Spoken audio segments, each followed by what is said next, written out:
বিএনপির ভারপ্রাপ্ত চেয়ারম্যান তারেক রহমান বলেছেন, রোহিঙ্গাদের নিজ দেশে ফিরিয়ে দিতে অন্তর্বর্তী সরকারকে মিয়ানমারের ওপর চাপ অব্যাহত রাখতে হবে।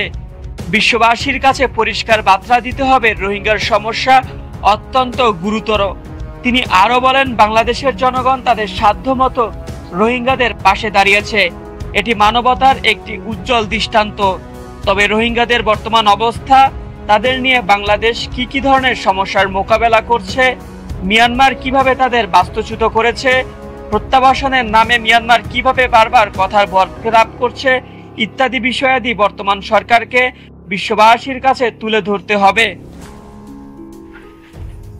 বিএনপি মহাসচিব মির্জা ফখরুল ইসলাম আলমগীর বলেছেন, ফেব্রুয়ারিতে সংসদ নির্বাচন ঘোষণা অনেকের পছন্দ হয়নি, কারণ নির্বাচন হলেই তাদের বিপদ।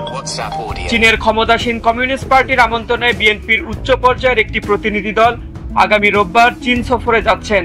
বিএনপি মহাসচিব মির্জা ফখরুল ইসলাম আলমগীর প্রতিনিধি দলের নেতৃত্ব দেবেন। দ্বিকক্ষ বিশিষ্ট সংসদের বিষয়ে একমত হলেও পিআর পদ্ধতিতে উচ্চকক্ষের সংসদ নির্বাচনের ক্ষেত্রে বিএনপি একমত পোষণ করেনি। এ বিষয়ে দলটির স্থায়ী কমিটির সদস্য সালাউদ্দিন আহমেদ বলেছেন, পিআর পদ্ধতিতে উচ্চকক্ষের নির্বাচনের বিষয়ে বোধহয় এখন আমাদের কনসিডার করা ঠিক হবে না।